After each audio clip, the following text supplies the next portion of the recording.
In part 1 of my LEGO city build, I built all of the raised structure, and this is built out of standard 2x4 green bricks because they're quite cheap, and I've built everything on a 16x16 stud system so that we can use the new road system and modular buildings, most of which are going to be custom made. I made the main city wall last time and added lots of detail in there, so currently we have a fairly good looking city, at least at one end, and you'll notice I've now added in a skybox to give us a bit of a backdrop,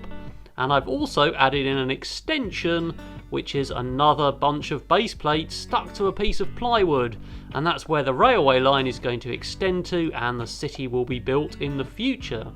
But for now we're dealing with the original end of the city back over here, and we're going to be starting on the right hand side where there's a green park. So you'll notice that my sky doesn't actually reach the ground, or at least the raised section of the city, and that's just to give me some extra headroom, but I am going to be building a city wall on the raised section that pokes out between buildings, which of course need to be built as well, and that's why that sky is fitted slightly higher, and there'll be tunnels in there so cars can drive in and out of the city. Those will probably have some detail, so they're detailed up like the tunnels which I made in the main city wall in part 1. And so far I've built some little scenes in there with some dudes doing a band practice, some guys who look like criminals up to no good, and eventually I'll have custom lighting and all sorts of other features. Last time a lot of my plates that aren't roads were white, and I've changed those for dark tan now so they match the paving slabs. I've also mounted those on smooth tiles so that they easily drop in and we can lift buildings in and out without them all falling to pieces. You'll also notice I've overhung the end by another 8 studs to give us some real estate back in the LEGO city, and you can see that more clearly at the end where you can clearly see that overhang from the end of the structure that I built last time. There's a lot more detail to add to my green area, but so far there's just a guy selling popcorn, and that's one of the poly bag sets that I picked up on Amazon for just £4. We're going to be starting with a building on that lift out section, so I've just got that section and I'm putting some plates all the way round to bring the ground floor of the building up to the same height as the paving slabs. So we're going to have quite a lot of detail like the tunnels I built before, so we're using modified bricks at the front there and stacking them up in the brick pattern so we can have alternate 1x1 and 1x2 plates. I'm just using lots of standard 2x4 bricks because I've got lots, and also I want some quite substantially thick walls on the ground floor so it looks a bit like a historic building. So just continuing to build that wall all the way up and continuing that modified brick pattern.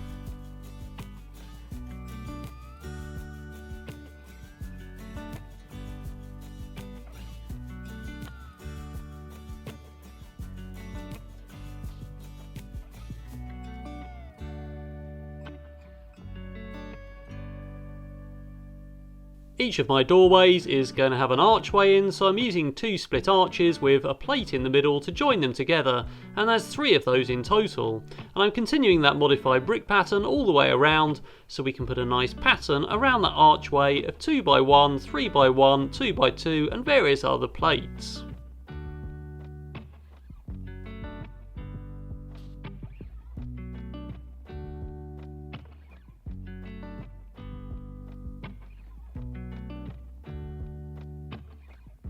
And I'm just continuing those walls up on the inside with some 1x4s, just to make sure that when we look through those arches there's still some sides that look like they're being held up on the inside.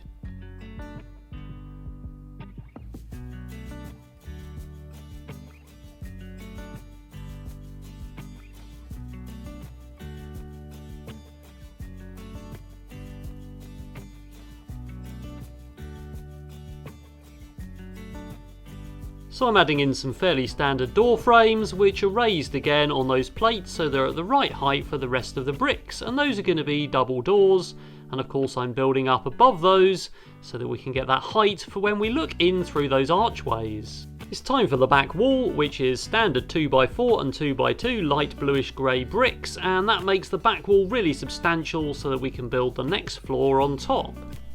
I've left a little gap there so that we can get lighting in the future, but for now I've built a fairly substantial wall. Although you'll notice that I haven't fixed this on at the side, so there's no overlapping bricks in the corners, and that means that it comes out really easily, almost in one piece, if we need to make any changes to the ground floor behind those doors, for instance.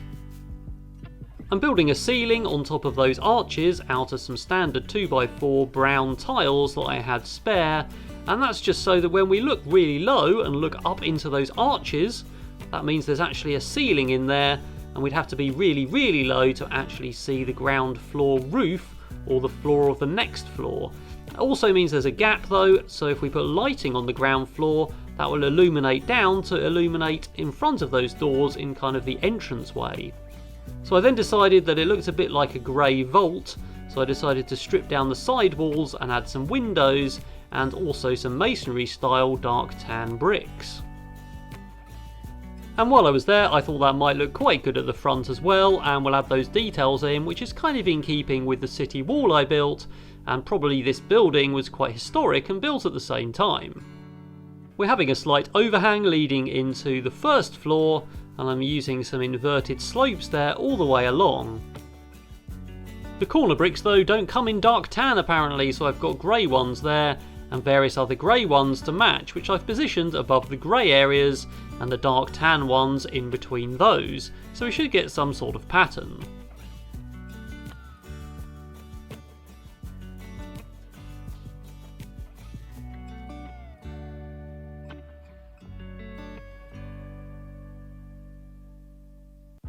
I've tied all those individual bricks together with a combination of smooth tiles and some shorter plates, and that means we can stick on the next floor but not make it too permanent, so it lifts off really easily, just like the proper modular buildings. That floor is made of lots of plates all stuck together, but it should fit on perfectly.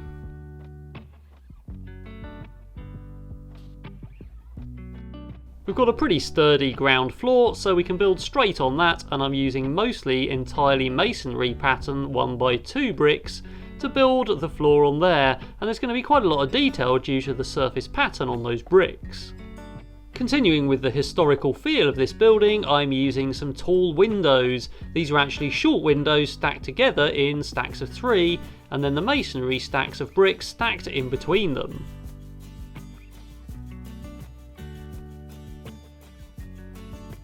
Yep, the back wall is again lots of 2x4s and 2x2s because I've got lots of those, and also that makes it really substantial, so we've got quite a solid base here to build the roof on, and the whole thing will hold together quite well. But since the front wall is just a single stack of single stud width bricks, I put some tie bars in and tied all the tops together with some thin plates. I'm then adding in some more masonry style bricks that bridge all those gaps, tying any gaps together there.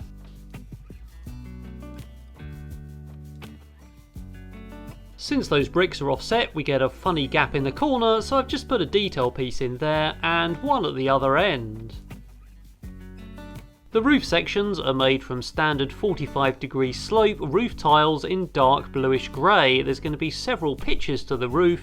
and in front of each one I'm going to have that brick pattern, which has just got some light bluish grey bricks in the middle and some modified bricks to give me space to attach some details. Now I can remove those plates that were temporarily holding my roof together when I built it and swap those for some dark tan 2x4 and 2x2 tiles.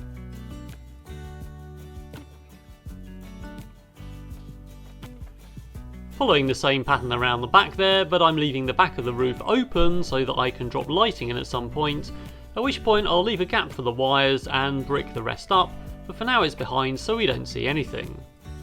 And the same pattern on my two smaller pitched roofs, which are each side of the main one.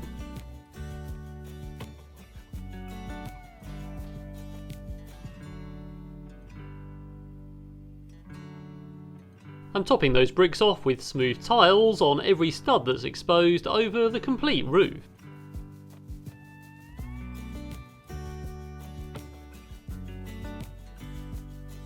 Now we can finally return to the archways and put all of that detailing around with some various plates on the front of the building. So here's the majority of the building put together. Of course those roofs are open at the back, and I've also left that one brick missing on the ground floor to drop lighting in, but otherwise it's looking pretty much complete. I fitted 3 pairs of double doors in those door frames, and those are black doors with black tinted translucent plastic which matches the windows in the rest of the building. I've also left some masonry bricks now, and I've modified the pavement to fit those in, so we can fit in some decorative trees that just sets off the front of the building.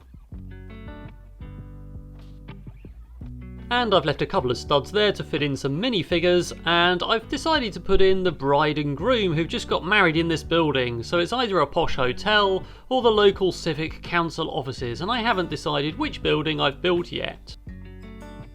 So that drops right back in where we got those plates from at the start of the video.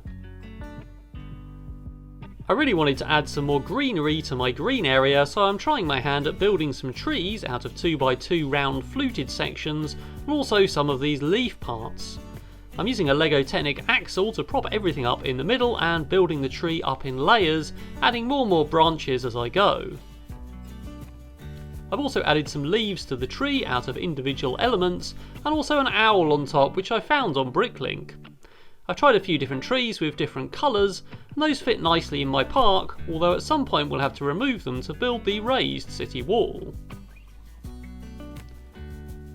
This gives me a place for the ice cream van, which I built in my channel, and you can check that video out, and also the popcorn stand. There's going to be many other features in the park, and I've already got the balloon cellar, which was another polybag set.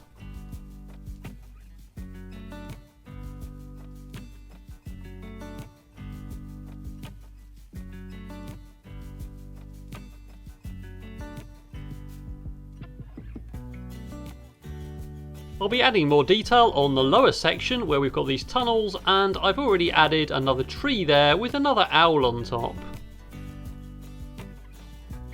Altogether, I'm pretty happy with the overall look and feel of that building. We do have much more detail to add on the raised city wall, lighting to put in, and various things that will come up in future videos. And don't forget to check out my Lego Ocean Coral Reef diorama featuring a lot of custom building, some off-the-shelf sets, and real water. You can find that video in my channel.